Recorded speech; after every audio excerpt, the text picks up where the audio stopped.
بسم الله الرحمن الرحيم كتاب أنزلناه إليك مبارك ليدبروا آياته وليتذكر أولو الألباب صدق الله العظيم.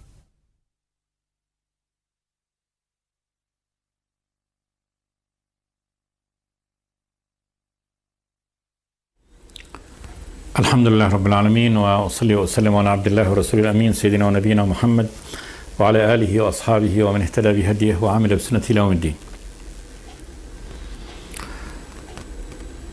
وبعد، فيقول الله تبارك وتعالى: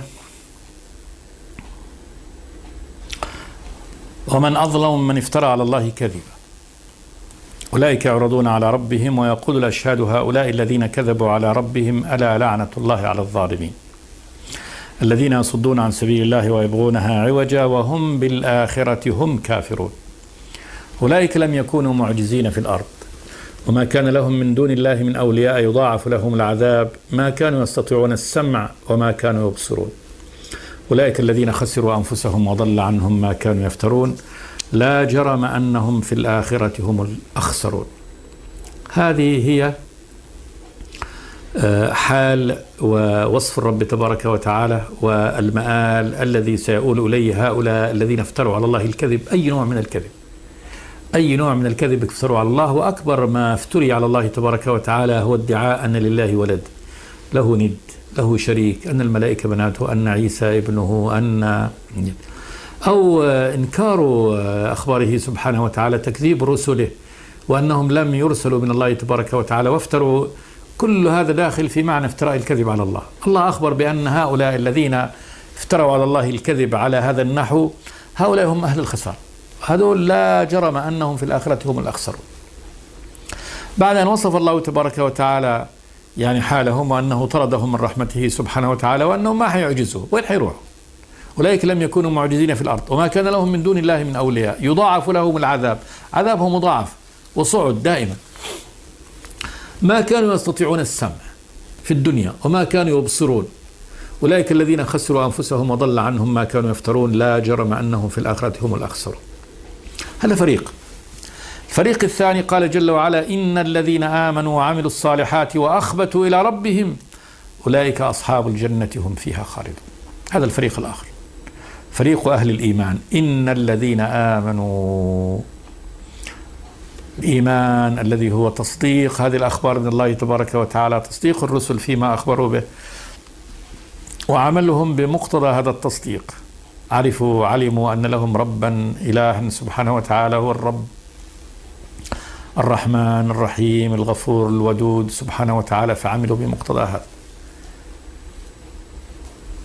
رجوه سبحانه وتعالى وساروا في مرضاته، وعلموا أنه سبحانه وتعالى الرب الذي يؤاخذ بالذنب وهو شديد العقاب فخافوه وعظموا أمره سبحانه وتعالى. علموا أنه أرسل رسوله وأنه أتى بدين وأنه بطريق، فآمنوا بهذا الرسول والتزموا ما قاله هذا النبي لهم وساروا في هذا الطريق.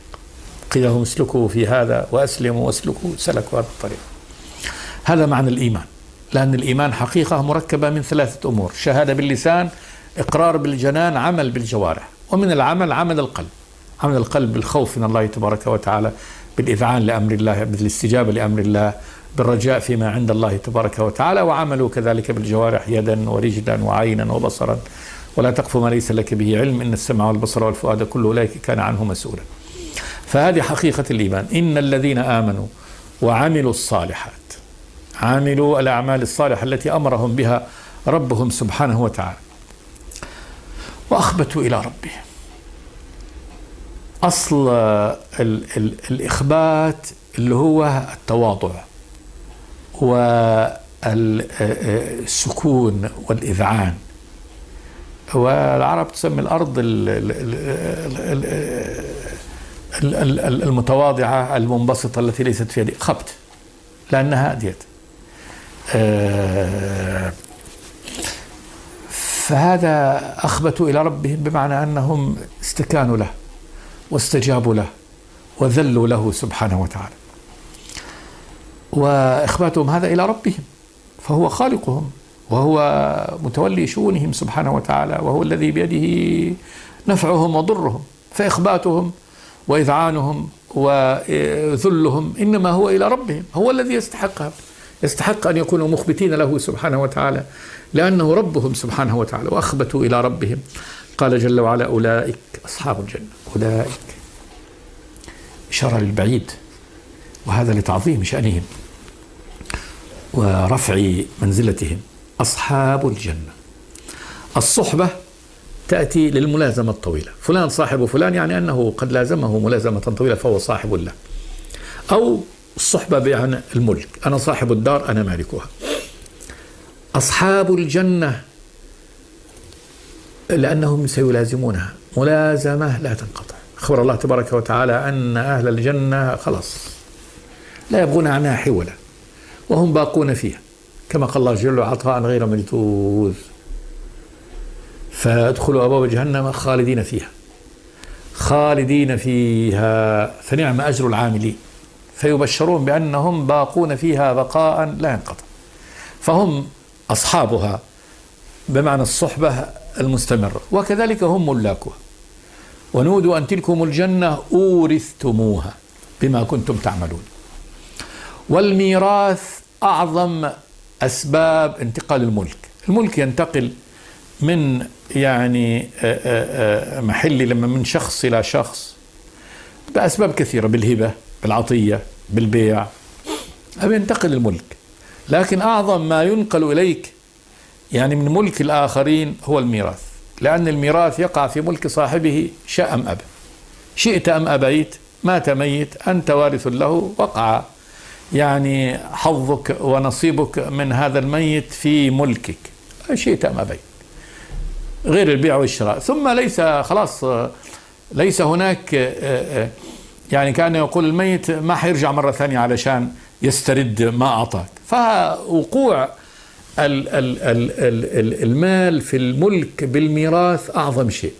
فالله تبارك وتعالى جعل إيقاع ملك الجنة لأهلها كأنه ميراث، أعظم شيء. قال: أورثتموها، يعني أخذتموها أخذ كما يؤخذ الميراث، وذلك أنه عطاء لازم دائم من الله تبارك وتعالى بما كنتم تعملون. فدول أصحاب الجنة ملاكها، يملكهم الله تبارك وتعالى إياها. وهذه الجنة في لغة العرب هي البستان، لكن هذا بستان الرب العظيم سبحانه وتعالى. الجنة جنة الآخرة بستان الرب العظيم الذي أعد فيه لعباده الصالحين ما لا عين رأت ولا أذن سمعت ولا خطر على قلب بشر. أعد فيه من الأمور التي لم يخبرنا عنها، فضلا عما أخبرنا عنها من أمور عظيمة جدا. أخبرنا عن أشجارها الملتفة وثمارها التي لا تنقطع، فهي غير مقطوعة ولا ممنوعة، ما تأتي صيف دون الشتاء أو في شتاء دون الصيف أو في فترة من الفترات في الربيع، لا، بل أكلها دائم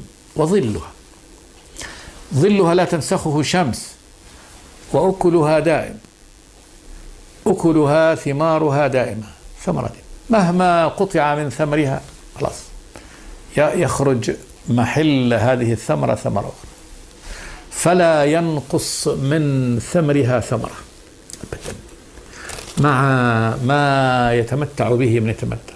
ثم قد ذللت قطوفها، ثم نساؤها وعبيرهن وثيابهن أمر يفوق الوصف، كما وصف الله تبارك وتعالى: كواعب أترابا كأنهن بيض مكنون كأنهن الياقوت والمرجان. قل النبي: يرى مخ عظامها من خلال 70 حلة تتحلى بها. أمر عظيم من فهذه الجنة بستان الرب سبحانه وتعالى، وما ذكر به دول أصحابه.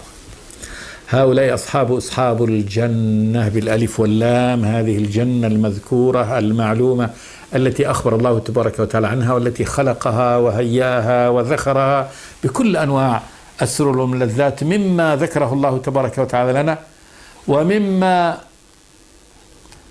يعني لا نعلم حقيقته، وإنما الأسماء كما قال ابن عباس لما قال ما يعني ليس يعني في الجنة مما ذكر لكم إلا يعني بالنسبة للدنيا إلا الأسماء. فإذا ذكر نساء الجنة لا يمكن أن تكون ليست حقائق نساء الجنة كنساء الدنيا، لا، كما قال الله عز وجل لهم فيها أزواج مطهرة، امرأة لكنها لا تبول ولا تتغوط ولا تبصق ولا في نخامة، وعرقها ريحها لو أطلت إلى أهل الأرض لملأت ما بين السماء والأرض ريحة. فأين تلك المرأة وأين تلك المرأة؟ فعندما يقول امرأة من الآخرة امرأة من نساء الجنة وامرأة من نساء الدنيا مهما كانت أجمل نساء الدنيا، لكن ليس هي امرأة لكن شتان بين هذا وهذا. كذلك ثمرة وثمرة، ومتعة ومتعة، وطنفسة وطنفسة، وأريكة وأريكة، وين هذا؟ وكوب وكوب، وكأس وكأس، وخمر وخمر. فخمر الآخرة غير خمر الدنيا تماما، هذه لا فيها غول ولا هم عنها ينزفون، بيضاء لذة للشارب، لذة بكل معنى اللذة. فالأمور أسماء تشتبه أو أسماء متماثلة، لكن حقائق مختلفة كل الحقائق. أولئك أصحاب الجنة هم فيها خالدون، هم هؤلاء اللي هم أهل الإيمان والعمل الصالح في هذه الجنة خالدون، الخلود مكث طويل. وقد أخبر الله تبارك وتعالى أن مكث أهل الجنة في الجنة وبقاؤهم فيها بقاء لا ينقطع، ما له حد ينقطع عنده، 1,000,000 سنة، 2 مليون، ملايين السنوات، لا، بل هو بقاء لا انقطاع له. نسأل الله تبارك وتعالى أن نكون إخوانا المؤمنين من أصحاب هذه الجنة. إن الذين آمنوا وعملوا الصالحات وأخبتوا إلى ربهم أولئك أصحاب الجنة هم فيها خالدون. هذه مقارنة بين هؤلاء الذين خسروا أنفسهم وضل عنهم ما كانوا يفترون وأنهم في الآخرة هم الأخسرون، وبين أهل هذه الجنة أولئك أصحاب الجنة هم فيها خالدون. ثم ضرب الله تبارك وتعالى كذلك مقارنة بين هؤلاء وهؤلاء، فقال ضرب لهم مثل، قال مثل الفريقين الكفار والمؤمنين كالأعمى والأصم والبصير والسميع هل يستويان مثلا؟ أفلا تذكرون؟ مثل الفريقين أهل الكفر والعناد الذين افتروا على الله تبارك وتعالى والذين يقول الأشهاد يوم القيامة هؤلاء الذين كذبوا على ربهم ألا لعنة الله على الكاذبين، وبين أن يكونوا والذين يكونون في هذا المصير من النار، وبين أهل الإيمان الذين آمنوا وأخبتوا إلى ربهم وأصبحوا دول أهل الجنة. الله يقول مثل الفريقين، تبوا مثل الفريقين كالأعمى والأصم، واحد أعمى وأصم وبصير وسميع، فالأعمى مقابله البصير والأصم مقابله السميع. هل يستويان مثلا؟ هل يستوي الأعمى والبصير؟ وهل يستوي الأصم والسميع؟ لا يستوون. فالكافر أعمى بذلت له حقائق الدين وآيات الرسول والبراهين ولكنه لم يرى شيئا من ذلك.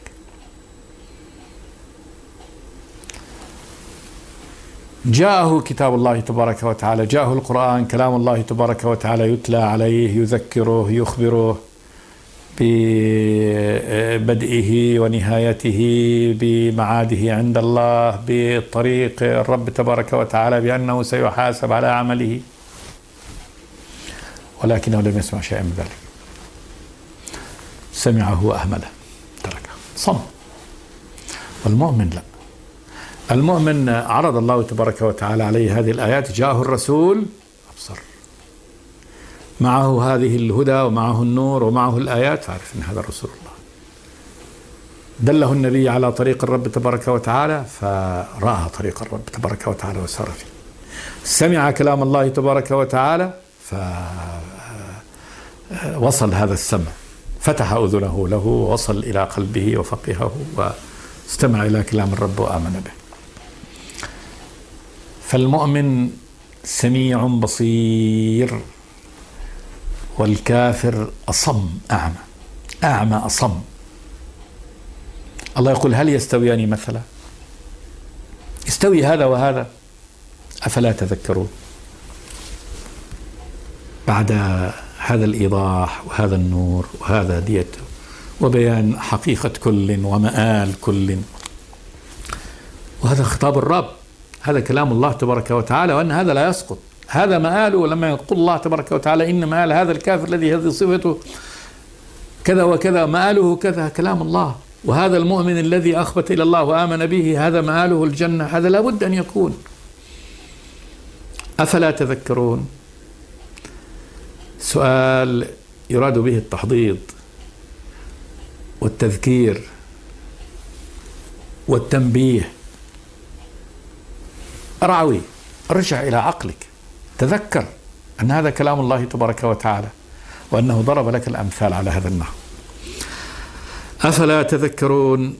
هذا فاصل من هذه السورة، نقدر نقول أن هذا الفاصل الثاني بعد المقدمة السورة التي بيناها في الحلقات السابقة، والتي ذكر الله نوه الله تبارك وتعالى في هذا القرآن الذي أحكمت آياته ثم فصلت من لدن حكيم خبير، وبين الله عن مهمة القرآن أن هذا يعني أعبد الله تبارك وتعالى، وأن في النهاية إذا قمتم بهذه العبادة لله تبارك وتعالى فإن الله سيعطي كل ذي فضل فضل ويمتعكم في هذه الدنيا متاع حسن. هذا بالنسبة لأهل الإيمان. وإن تولوا فإني أخاف عليكم عذاب يوم كبير. ثم اعلموا أن إلى الله مرجعكم وهو على كل شيء قدير. هذه مقدمة.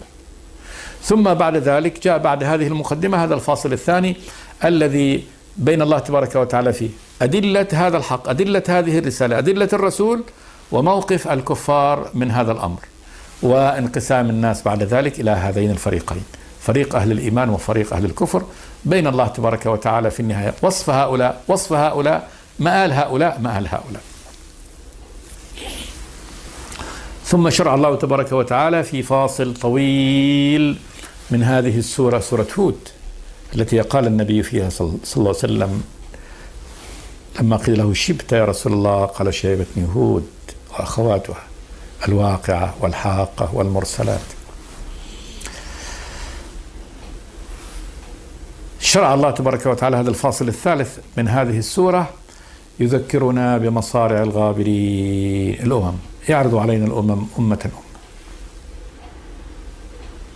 نوح مع قومه، هود مع قومه، صالح مع قومه، لوط مع قومه، شعيب مع قومه. وتكاد القصة في كل يعني أمة من هذه الأمم أن تكون هي مع اختلاف يعني الوجوه. فالأنبياء جميعهم دعوة واحدة، مقالة واحدة.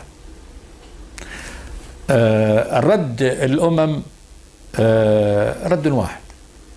الكفار موقفهم يكاد في كل أمة يكاد يكون موقف واحد من هذا الرسول، والمؤمنون في كل أمة وكذلك موقفهم من الرسول موقف واحد.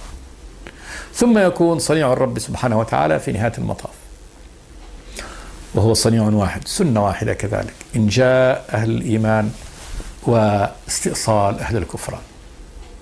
فيعرض الله تبارك وتعالى هذه الأمم أمة أمة لعلنا نرعوي، ولعل يعني الذين يسمعون عن الله تبارك وتعالى ويقرؤون يتعظون. شوف، وكان الله يقول شوفوا مصارع الذين من قبلكم. وشأن النبي محمد صلوات الله وسلامه عليه كشأن إخوانه من الرسل، نفس القصة. هو رسول كنوح وهود وصالح وإبراهيم ولوط وشعيب، شأنه شأن هؤلاء الأنبياء، دعوته مع هؤلاء الأنبياء هي دعوة واحدة. وصنيع الرب سبحانه وتعالى مع الكافرين ومع المؤمنين سيكون صنيع واحد لن يتغير، سنة الله، ولن تجد لسنة الله تبديلا. شرع الرب سبحانه وتعالى أولا مع نوح لأنه أول رسول أرسل إلى أهل الأرض. قبل نوح من آدم إلى نوح كان كما ذكر ابن عباس رضي الله تعالى عنه كان في 10 قرون من الأمم كلها على التوحيد. كان بين آدم ونوح 10 قرون كلها على التوحيد، على الإيمان بالله تبارك وتعالى.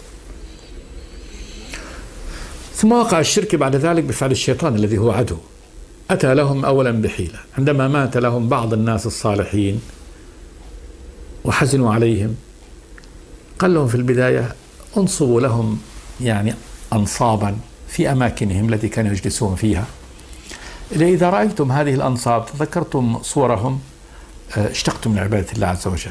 لأن الإنسان إذا رأى يعني هذا الذي كان يعني مثال في الخلق والدين والصلاح، لما يرى صورته يتذكره، فإذا تنشط في عبادة الرب. فكان المدخل بالبداية كمدخل حسن، نصبت هذه الأنصاب: ود وسواع ويغوث ويعوق ونسر. يقول ابن عباس كانوا رجالا صالحين بين آدم ونوح، نصبوا لهم هذه الأنصاب عند اليد. وما مشى الحال على هذا زمان، واتخذت هذه الأنصاب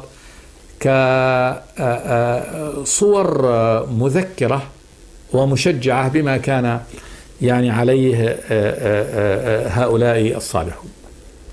ثم بعد ذلك جاء الشيطان وجاء للأجيال التي تلت بعد ذلك وما عرفت يعني في الأساس لماذا نصبت هذه الأنصاب. قال لهم: لا، هذه الأنصاب التي نصبت إنما كان من قبلكم كانوا يستشفعون به إلى الله، دول ناس صالحين، دول ناس لهم منزلة عند الله.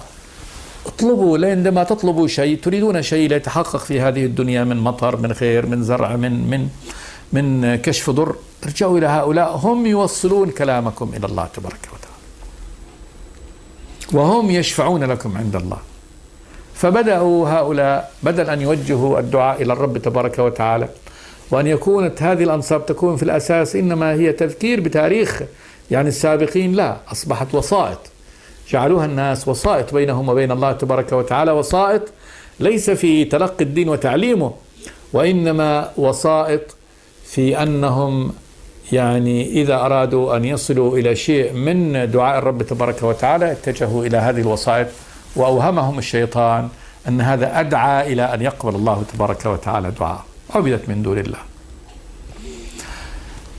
لما عبدت من دون الله تبارك وتعالى أصبحنا شرك، وقع الشرك في هؤلاء، هم رجال صالحين لكن وقع الشرك بهم، أصبحوا يدعون مع الله، يستشفع بهم، يطلب بهم، ما يطلب من الله تبارك وتعالى يطلب من هؤلاء.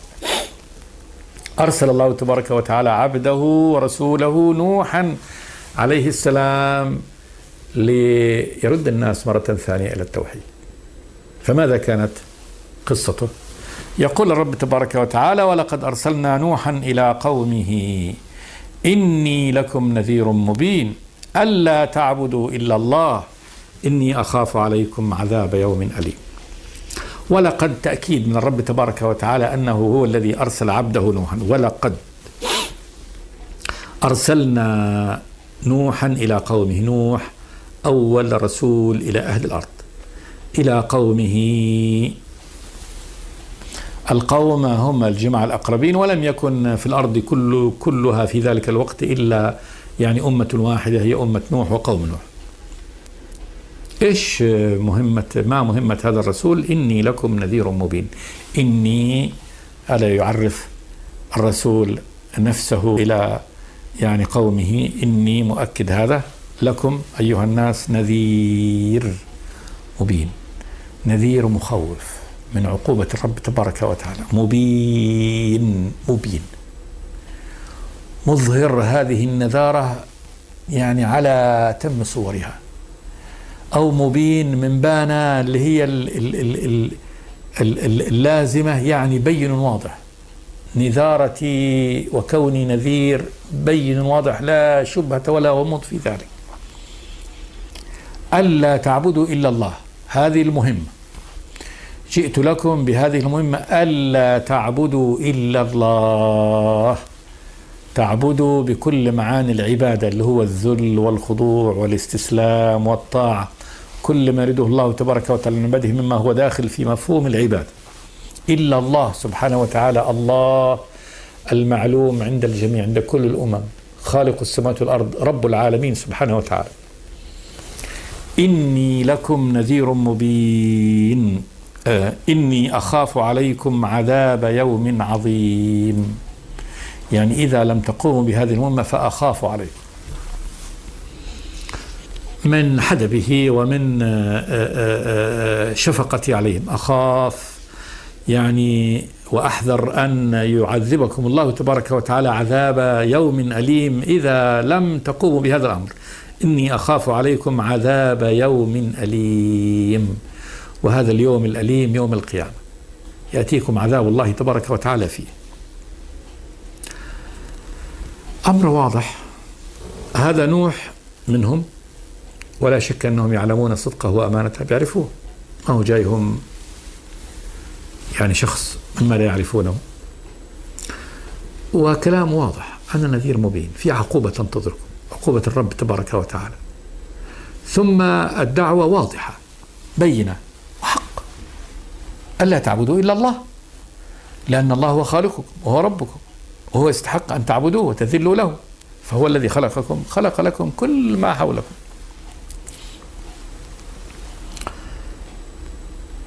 وقد فصل الله تبارك وتعالى في سورة نوح يعني المقالات العظيمة التي قالها نوح لقومه. قال رب إني دعوت قومي ليلا ونهارا فلم يزدهم دعائي إلا فرارا، وإني كلما دعوتهم لتغفر لهم جعلوا أصابعهم في آذانهم واستغشوا ثيابهم وأصروا واستكبروا استكبارا، ثم إني دعوتهم جهارا ثم إني أعلنت لهم وأسررت لهم إسرارا، فقلت استغفروا ربكم إنه كان غفارا يرسل السماء عليكم مدرارا ويمددكم بأموال وبنين ويجعل لكم جنات ويجعل لكم أنهارا ما لكم لا ترجون لله وقارا وقد خلقكم أطوارا ألم تروا كيف خلق الله 7 سماوات طباقا وجعل القمر فيهن نورا وجعل الشمس سراجا والله أنبتكم من الأرض نباتا ثم يعيدكم فيها ويخرجكم إخراجا والله جعل لكم الأرض بساطا لتسلكوا منها سبلا فجاجا.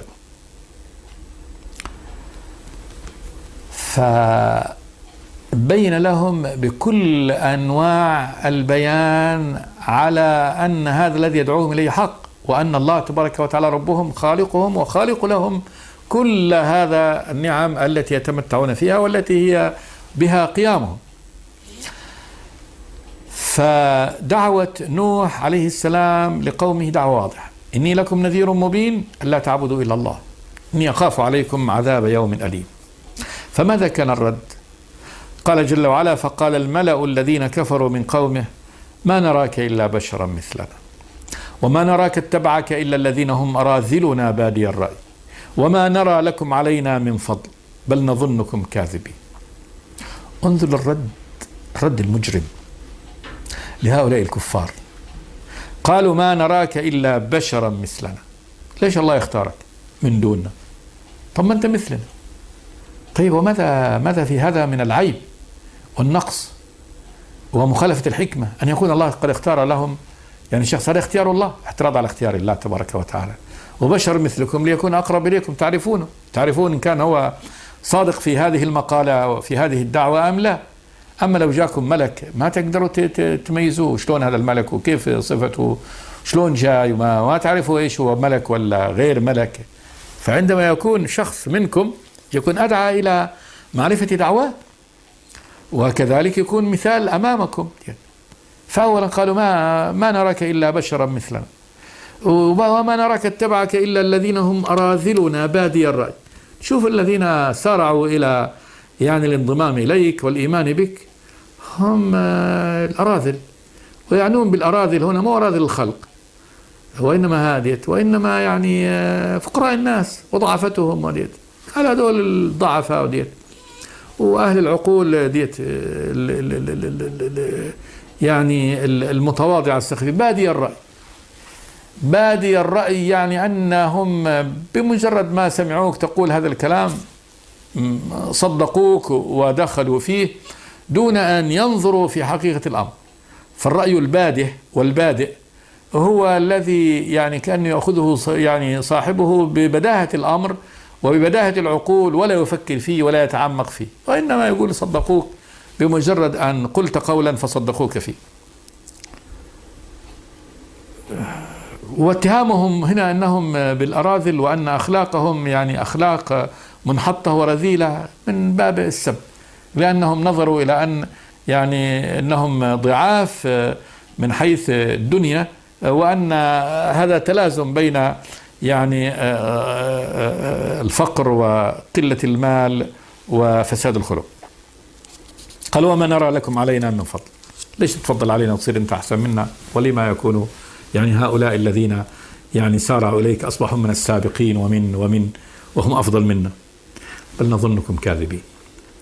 احنا نشك أنكم كاذبين. نظن طبعا رجحان، ما هو متأكد يعني ديت، وهذا أمر ديت يعني يحكمون هكذا بالسب والشتم، وبمجرد الظن نظن أنكم تكذبون في هذه الدعوة التي تدعونها. سنقف إن شاء الله عند هذا ونكمل في يعني الحلقة الآتية. نعيش إن شاء الله مع ما ذكره الله تبارك وتعالى وقصه هنا يعني عن نوح وقومه. استغفر الله لي ولكم من كل ذنب، وأصلي وأسلم على عبد الله ورسوله محمد. بسم الله الرحمن الرحيم. كتاب أنزلناه إليك مبارك ليدبروا آياته وليتذكر أولو الألباب. صدق الله العظيم.